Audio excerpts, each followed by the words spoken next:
Welcome to the Big Black Clock Podcast. It's big, it's black, it's about watches. Well, hello, Mr. Custer, RT Custer is the way it's pronounced. Yep, that's RT. it. You got it. We're so happy to have you this week on the Big Black Clock Podcast. So we have RT Custer, who is from Vortic Watches, joining us today, and we're really excited to have him here. Welcome, RT. Yeah, thanks for having me, guys. I'm excited. One of the first things we'd like to do before we jump in, I know we have some questions we want to ask you. It's always customary to ask a little bit, what are you wearing today? I am wearing the Vortic Military Edition, 4th edition from this year. Fantastic. And yeah, just excited to be selling these now. It's, takes us all year to make the 50 that we sell on Veterans Day, and just exciting to be able to finally wear one. That's fantastic. Awesome. So I think we'll talk about that a little bit later as well. We want to ask about that, but let's take a step back, just to understand a little bit about Vortic. So can you tell us a little bit about Vortic? Where does the name come from? What does it mean? Tell us about Vortic a little bit. Yeah, absolutely. So I like to say now, Vortic is like Vortex and TikTok, a beautiful clash of old and new. And that's just because we take antique American pocket watches and turn them into one-of-a-kind wristwatches. The name actually started as basically this way to describe our original concept, which was not taking pocket watches and turning them into wristwatches. We invented back in college this really cool system of a telescoping bracelet that as you turned the bezel of a watch, it would tighten the bracelet around your wrist in really tiny increments. Oh, wow. And we called it making the perfect fit standard. And we have patents and trademarks and all kinds of stuff around that we did in college. That was almost a decade ago. And that's where Vortic originally came from. And it was like Vortex was like turning the bezel, and then TikTok was like from a watch. And we were engineers. We didn't know shit about watches at that point. Yeah. And we were kids. I mean, 21 and 20 respectively, Tyler and I, when we started. And when we had that idea, and we actually had that idea on the golf course after class one day. So that's our like original like startup story. But what happened was as we were getting the patents on that idea, as we were researching, like, okay, if we're going to do this, we got to make it in America, because Made in USA is popular now, but like in 2012, 2013, everyone was talking about it. That was right when Shinola was getting started and hitting that really hard. And so we were like, okay, let's make this in USA. And we did a ton of research. Does anyone make a movement in America? Because it's like, we want it to be a mechanical movement. This is a cool device. Like, it's got to be an expensive watch to have all that technology in it. Because mechanically, there's not much. I know there's like AmeriQuartz, right? I've heard of that, but there's a lot of flack about being able to put "Made in America," right? There's a lot of not controversy, but sometimes it makes noise where it's like, is it made in America? What does that mean? And you can't. I mean, Shinola got hit by the Federal Trade Commission for a big issue by saying "Made in USA" when it's not. So so I think they say "built in Detroit," which is accurate, but Made in USA is a very precise definition. And I did this whole rant on Vortic's YouTube channel about what is the definition of Made in USA, and I could go down the rabbit hole on that, because that's been my life for the last 10 years. But long story short, no one makes a movement in America at scale. It's not a thing. Zero, period. End of story. And especially 10 years ago, that was definitely not a thing. FTS didn't exist back then. They're really the closest to trying to do stuff like that at scale. Obviously, you have companies like RGM and Weiss who do it at a small scale for themselves and their own brands, and they have a lot of parts that are made in America. But it's still difficult to stamp "Made in USA" on that stuff. But the companies that could were what I call the great American watch companies. And I also did a YouTube video about that and the history. I called it the history of the great American watch companies. Mm-hmm. And these companies like Hamilton, Elgin, Waltham, Illinois, they made pocket watches from about the mid 1800s to the mid 1900s. And most people don't know that they existed, or that America was like the Switzerland of the world for that 100 years. And we were making tens of millions of pocket watches here, and just pumping out mechanical movements all across the Northeast. It was really Boston to Chicago that all these companies were. And so we learned about that history. And we found out that most pocket watches today get scrapped for gold and silver of the case, leaving the movement, dial, and hands as trash.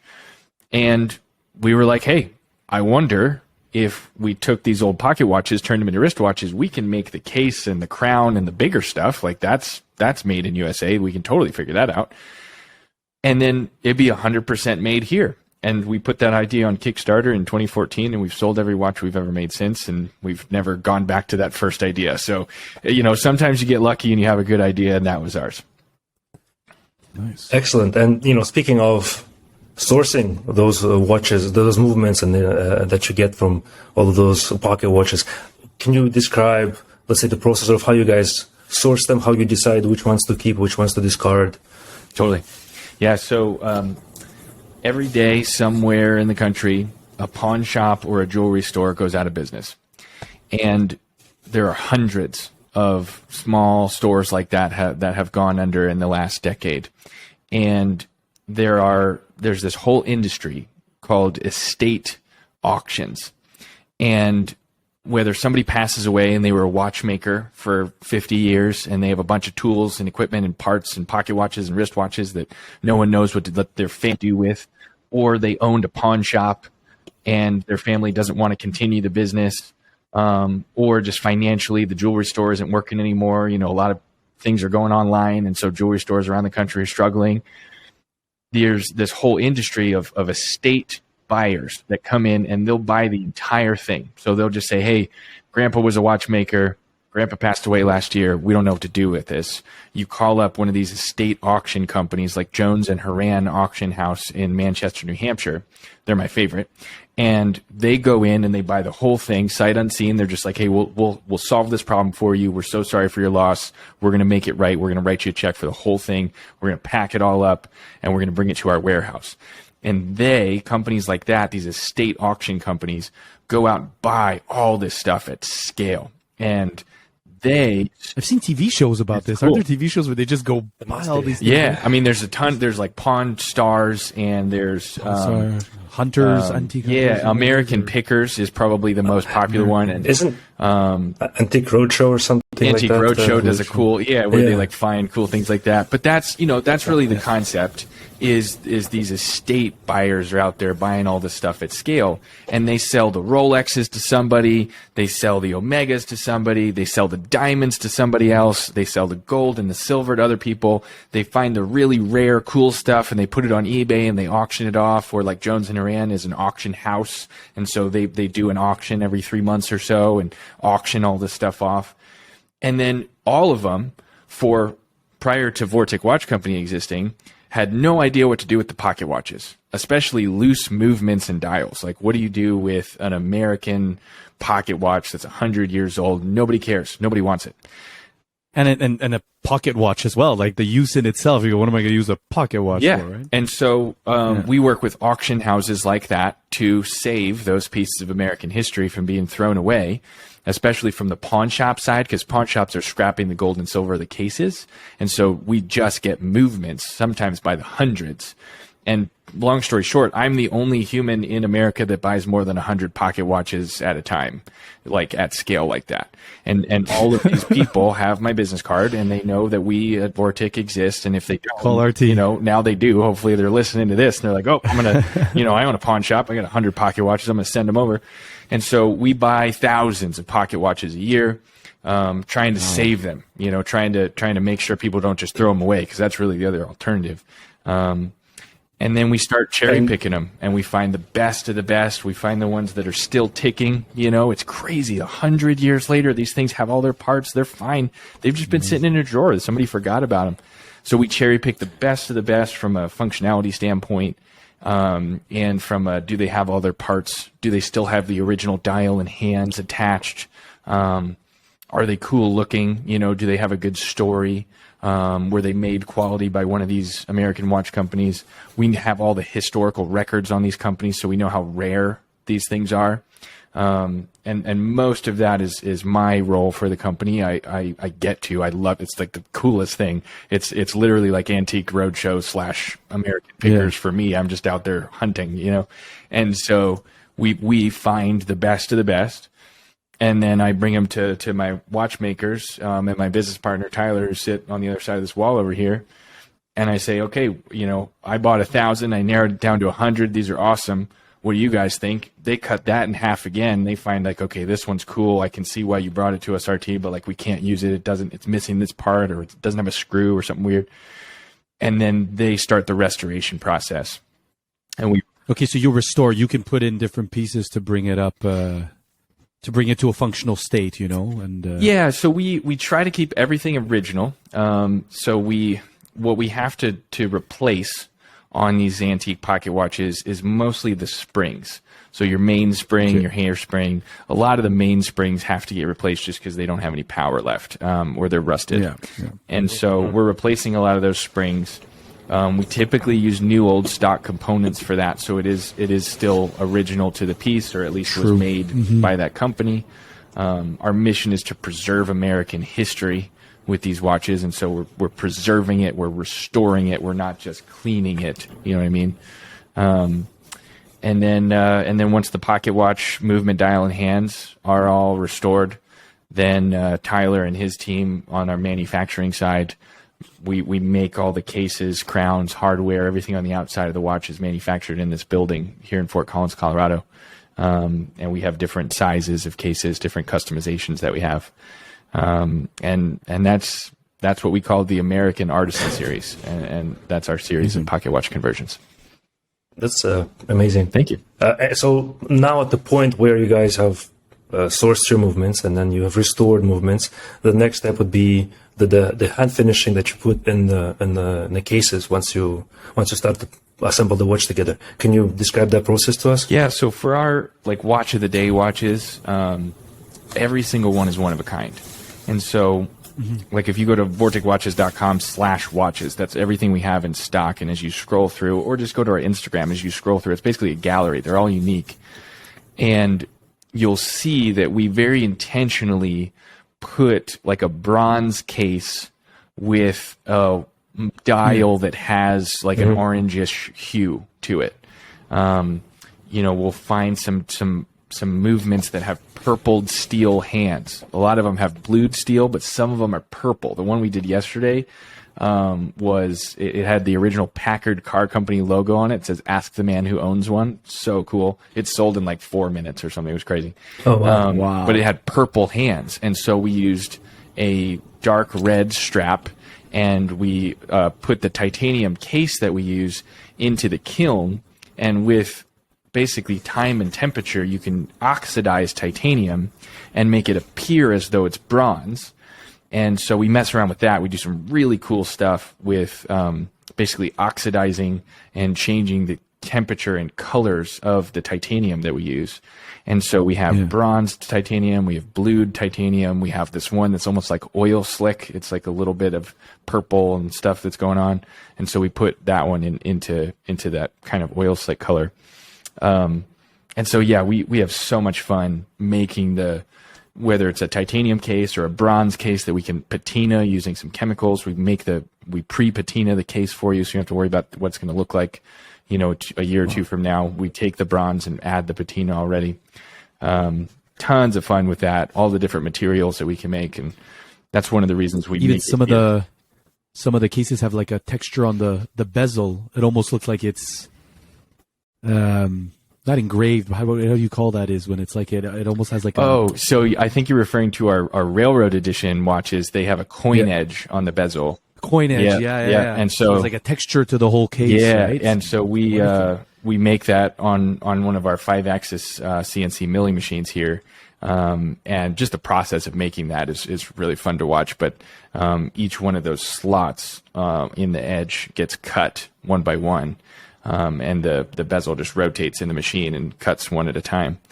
And so, yeah, because we make it here, we fully control that whole process, and we can make everything truly one of a kind, or at least in small batches.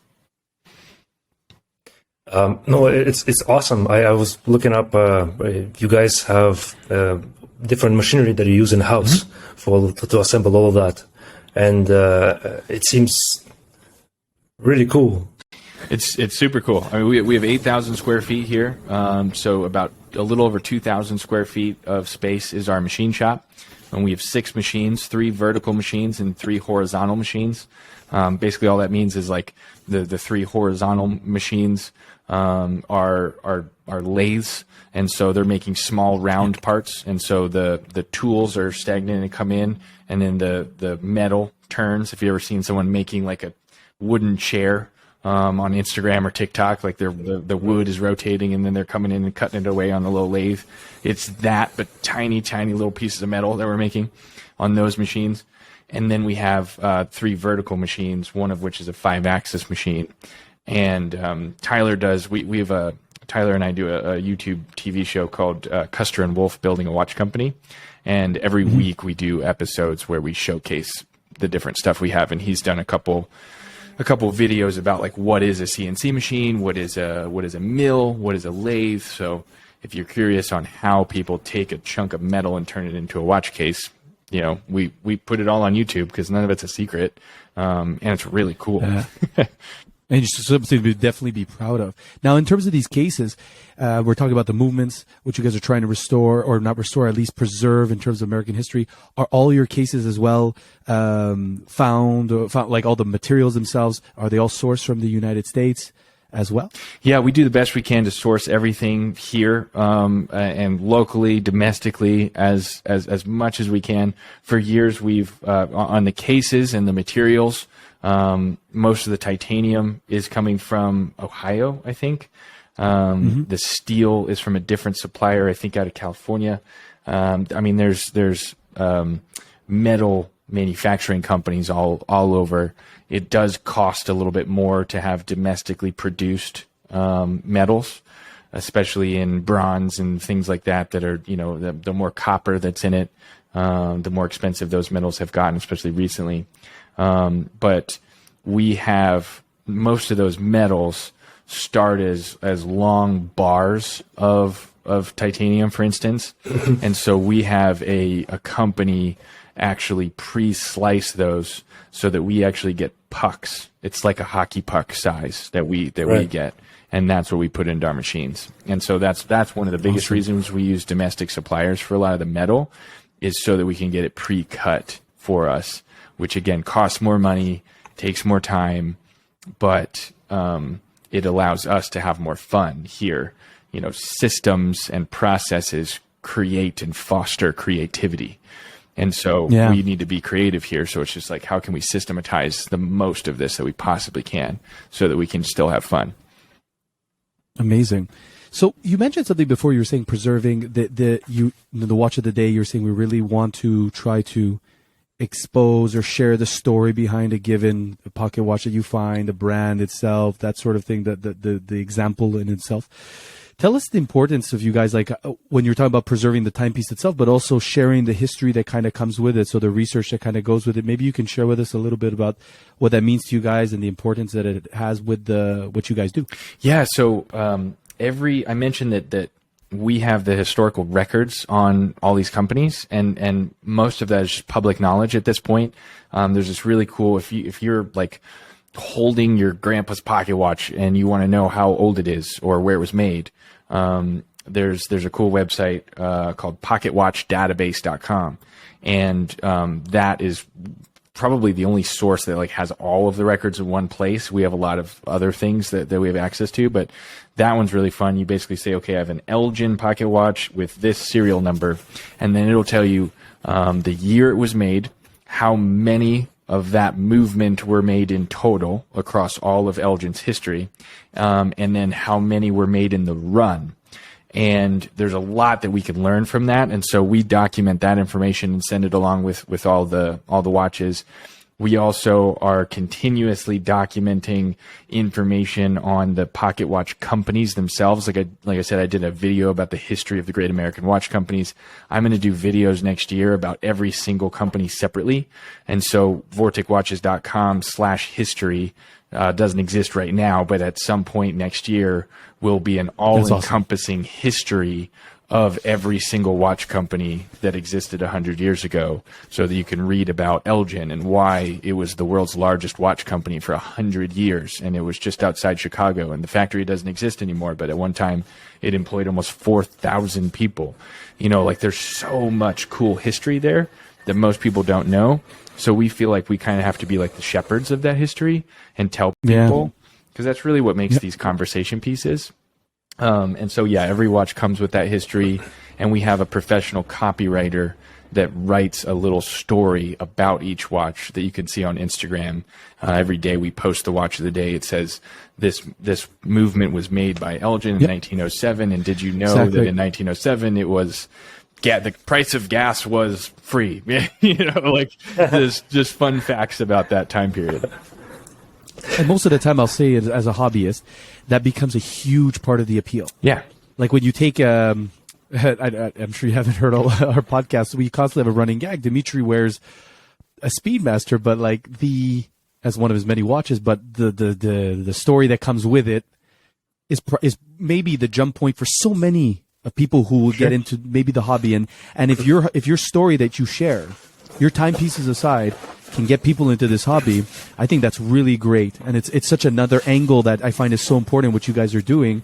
And that, and I personally, or we in terms of the podcast, we really love that, because we often talk about history. Like that's what makes that watch so cool. The story that comes behind it as well. Right. So we really, really love that. Yeah. 100%.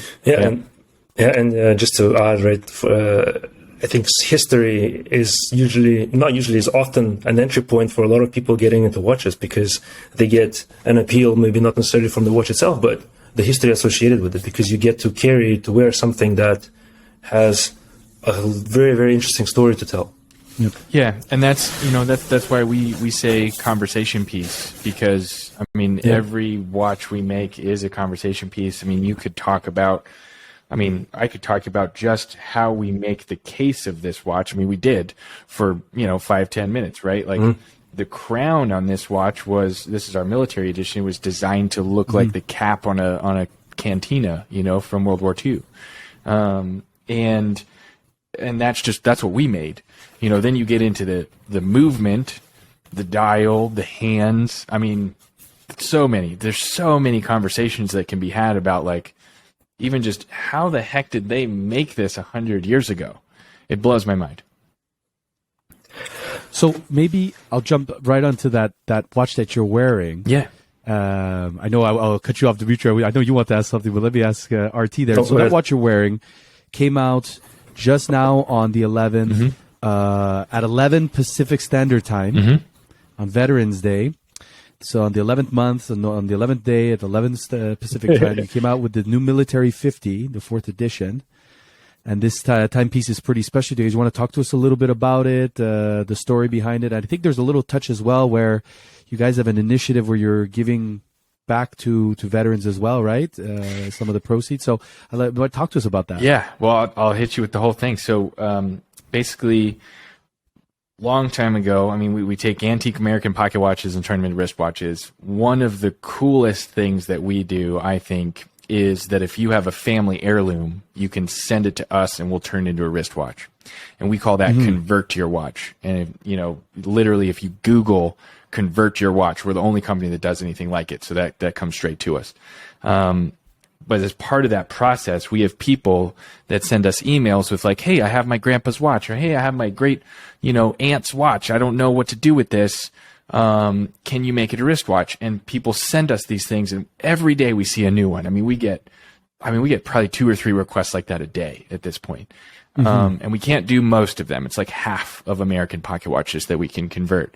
The ones that we can are amazing. When we get the family history and we talk to them, and when they get their watch, they cry because it's like, it's an heirloom. But one day someone sent us this pocket watch. This is called the Hamilton 4992B. And it was part of a military contract that the U.S. government contracted Hamilton Watch Company at the time to make for the U.S. Army Air Corps. And Hamilton was asked to make this watch, and Elgin and Waltham made some too, but the one that's on my wrist and most of them were Hamilton pocket watches. And they were asked to make a 24-hour dial, like a true 24-hour dial. It says GCT on the dial, which is Greenwich Civil Time, which was the Central European time zone during World War II. It had to be a black dial with white hands and numerals, and it had to be a black dial so that when you're in the sky, because this was made for the Air Corps, so you're in a bomber, it didn't reflect the light and give away your position in the sky, which is fascinating to think about. It had to be really accurate, because this was the Master Navigator's Watch, is what it was called. So it was built for the navigators on bomber aircraft. And if you think about it, was guiding everyone else. You were the person on, I think there were 7 or 8 people on a B-17. You were the person that decided where you were in the sky. And I've read that if you were just a few seconds off, if your timepiece was just a few seconds off, you could be more than a nautical mile away from where you think you are. And this is 1939 or so, guys. They didn't have laser guidance and GPS. We had no idea. And we had to go fly over Germany in the middle of the day and bomb the cities. And we wanted to make sure we were bombing the right city, right? So this watch that I have on my wrist was flown on a flying fortress over Germany. First of all, the coolest story of any pocket watch that I'd ever seen. Right. And we were like, okay, we need to learn more about this, and we need to do something cool with this, because Hamilton made 120,000 of them total, and they all look the same.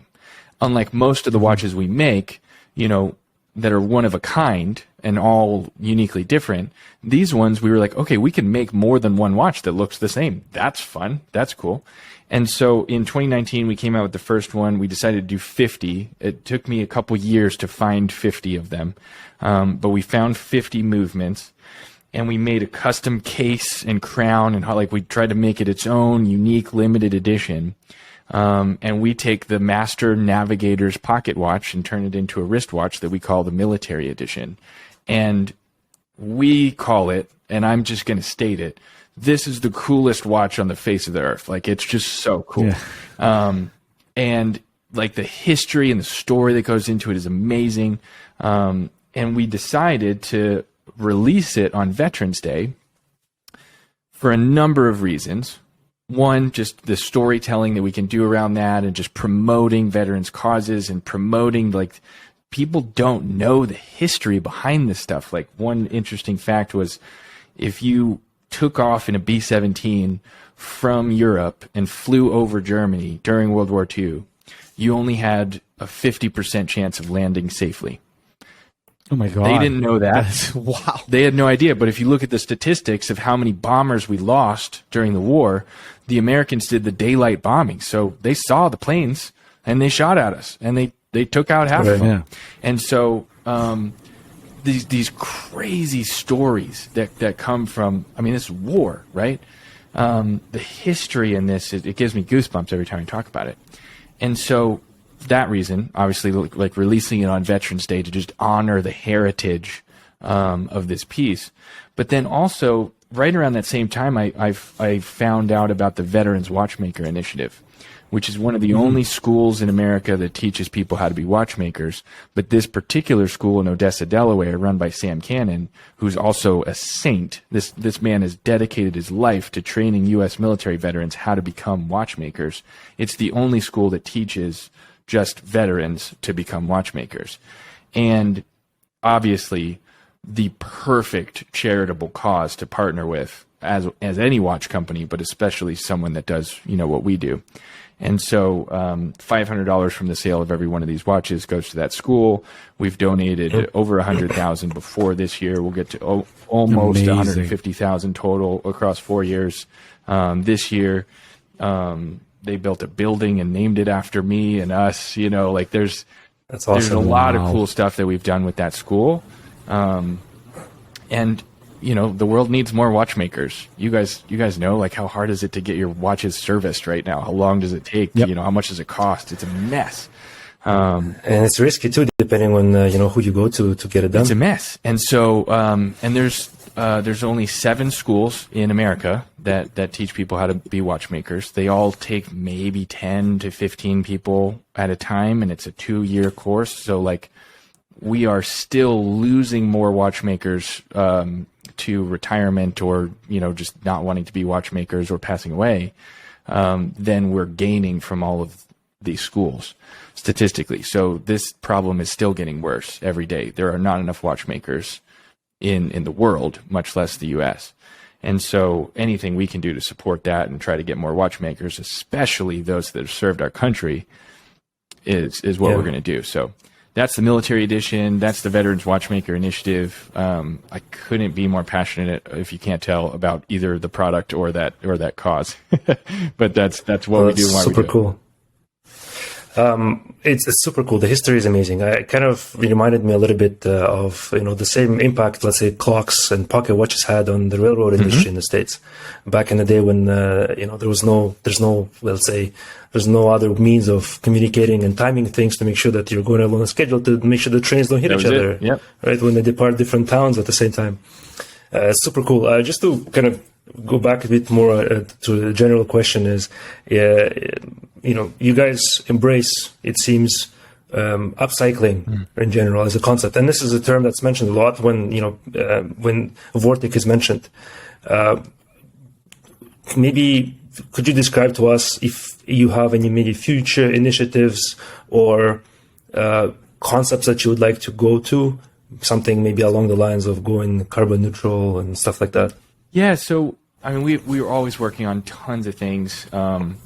The team usually has to talk me down off of like this mountain of ideas that I have every day, every year. There's way too many projects that we could do.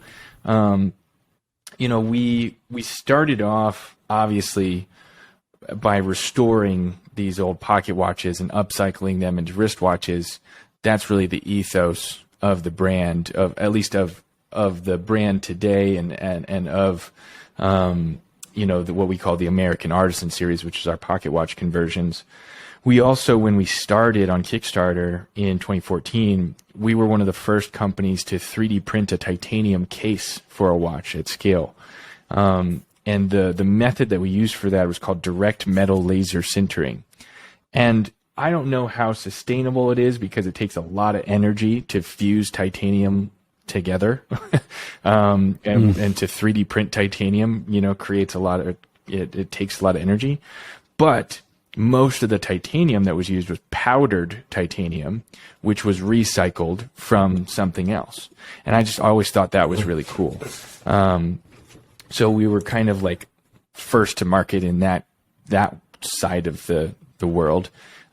Since we've purchased our own CNC machines, we can make things using more traditional methods of manufacturing.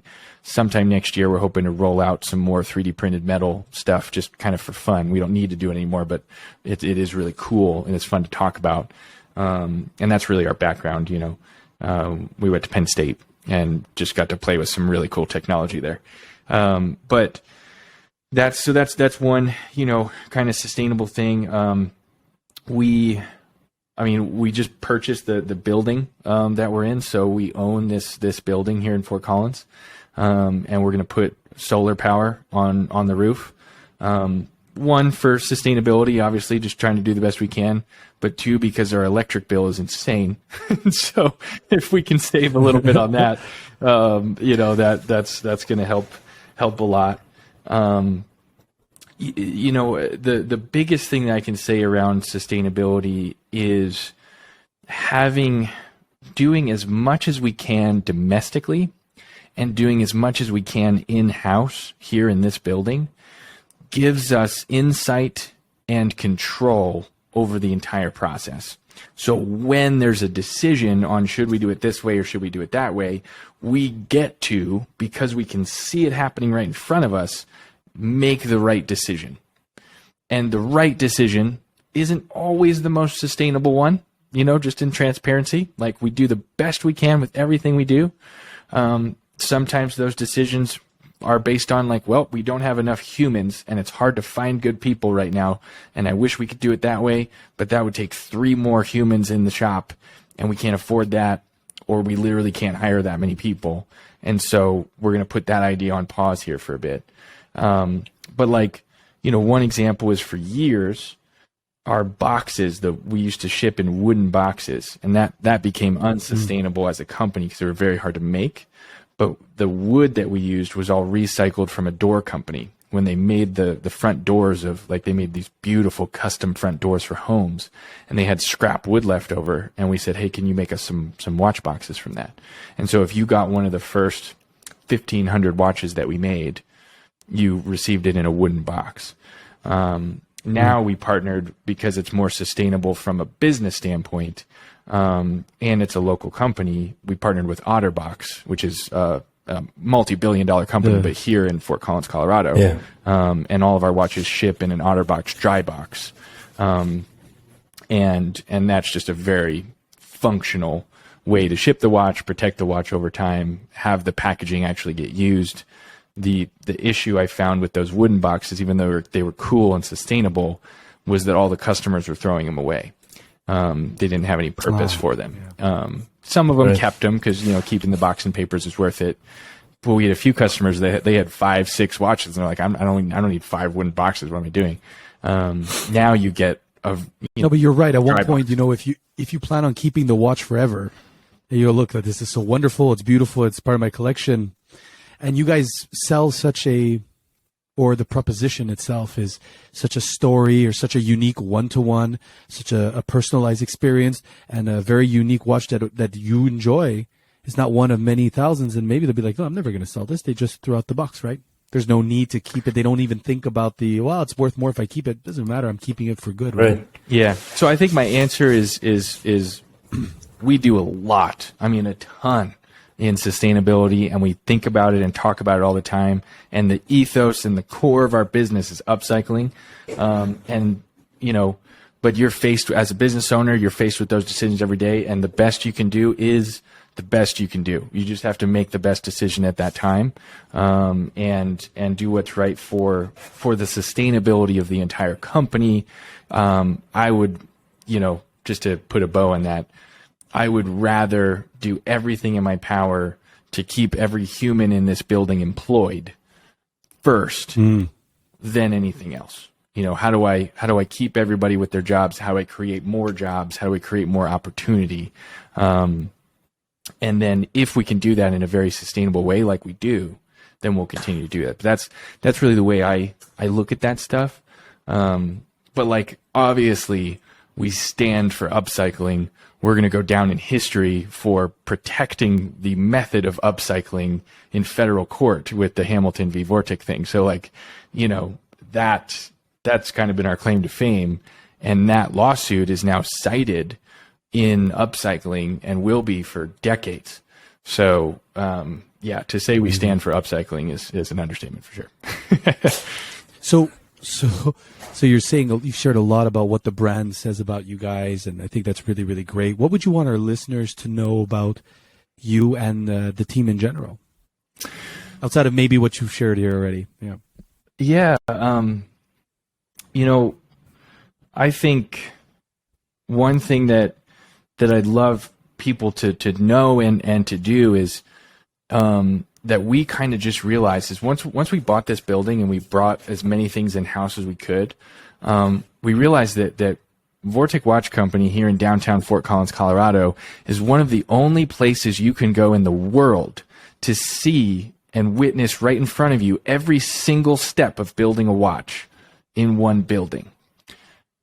There's certainly places like that you can go in Switzerland, but most of the Swiss companies, they have the cases made in one factory in, one part of town, and the dials are made over here. And, there's a bunch of parts made in China that they don't want you to talk about, don't want you to know about. And let's not go there. And then the assembly happens in a different building. And I've done some of those tours, and it's really cool, but it's kind of like, okay, let's get on the shuttle, or let's go over here, or let's watch the People unbox the shipment of dials we got from our factory that's somewhere else. Because we do what we do, and because we do it the way that we do it, when you tour our building here, this is it, and we show you everything. Nothing's a secret. We're taking something that's 100 years old and just turning it into a wristwatch. It's just cool. So we want you to know how we do it.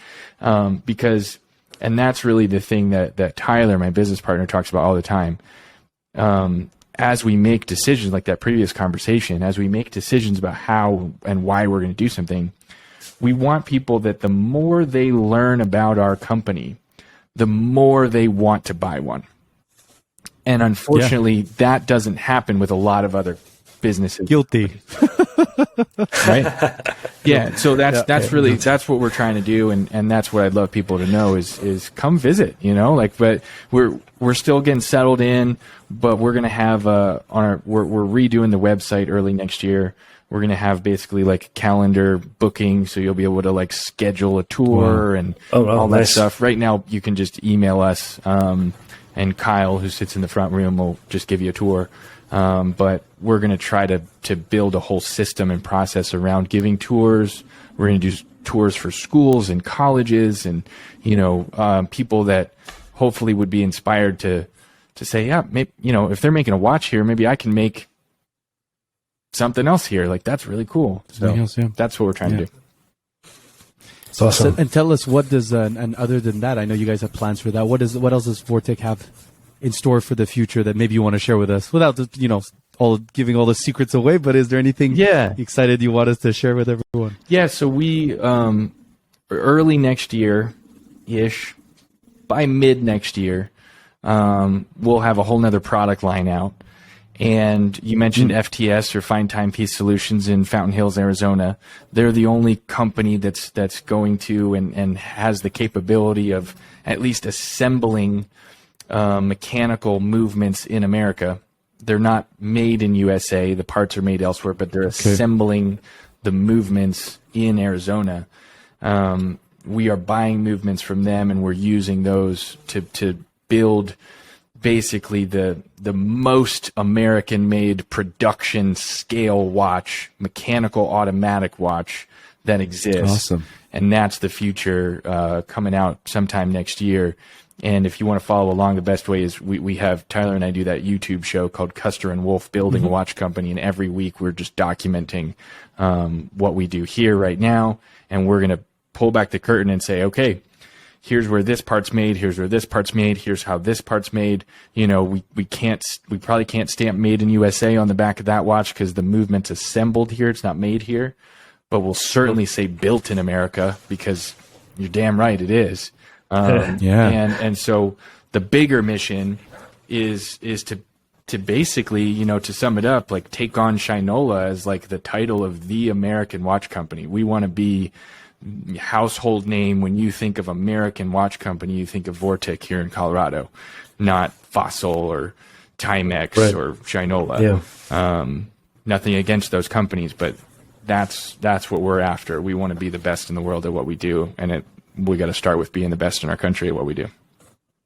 And it's fantastic. And thank you so much for and I really appreciate the transparency, the openness to share. And I think that that's something that the watch hobbyists often, not say struggle with, but when people have doubts, when they're discovering a new brand or whatnot, oftentimes they have doubts about exactly that. Well, that seems a little bit, nebulous. That's a little ambiguous. I'm not quite sure where that comes from, or where are they sourcing this, And the simple fact that you guys are putting out a level of transparency and how you guys do manufacture all your watches, where they come from, where you want to take it, I think it's really, really great. And it's something I think very appealing for someone who wants to have a relationship. Because to me, I don't find that you're buying the watch all the time. You're also buying the brand, the folks that you're speaking with, you're engaging with, and independents like yourselves.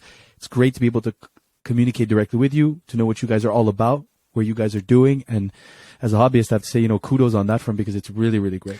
Thanks, Kevin. And yeah, I mean, that's the point of that, and what we try to do. And I've had a lot of customers tell me this, and this is how they feel. But what we try to do is, you're not buying a Vortic watch. You're investing in the company. You're investing in something that we created. You're investing in the future of American manufacturing by purchasing this watch and owning this piece of American history. That's a conversation piece that's fun.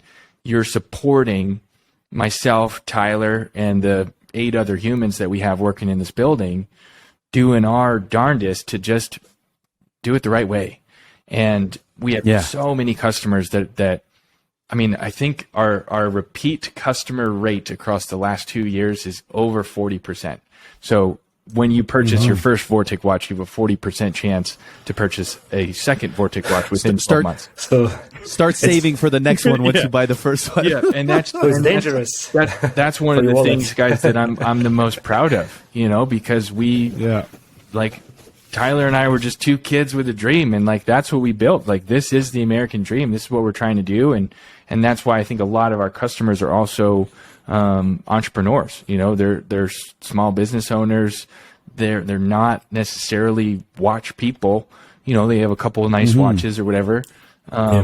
They see buying a watch from us instead of buying a watch from a big company as supporting someone like them. And for that, I say thank you. If you're a customer or you're a future customer, thank you so much. Like you are supporting us, and that's why we do it, and that's why we get to keep doing it.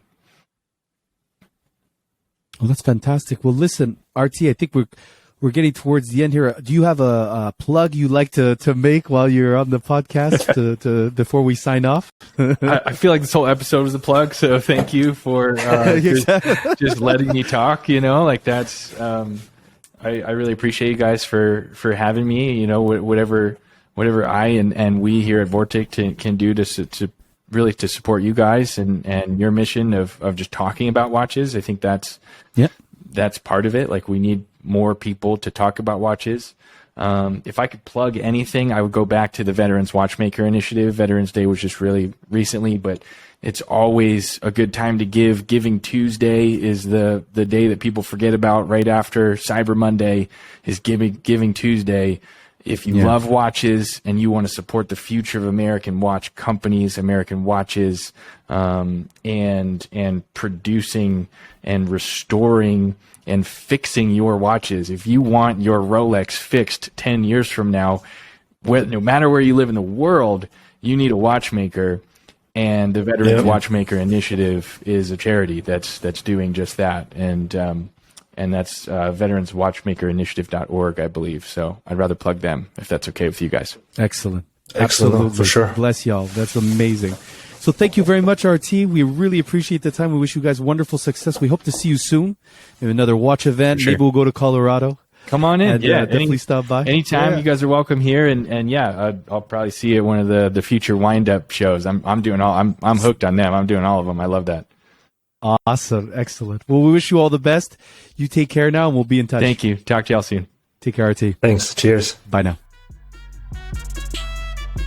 So if you enjoyed this episode, please reach out to us on Big Black Clock Official on Instagram or email us at bigblackclockteam@gmail.com. Send us your pictures, corrections, ideas, insults, and let us know if there are any pieces you want us to review, with, of course, the caveat that we can afford them. As always, be good to each other, eat good food, have some drinks. For those of you always watch shopping, happy hunting. Thanks for spending time with us, and we will see you next week.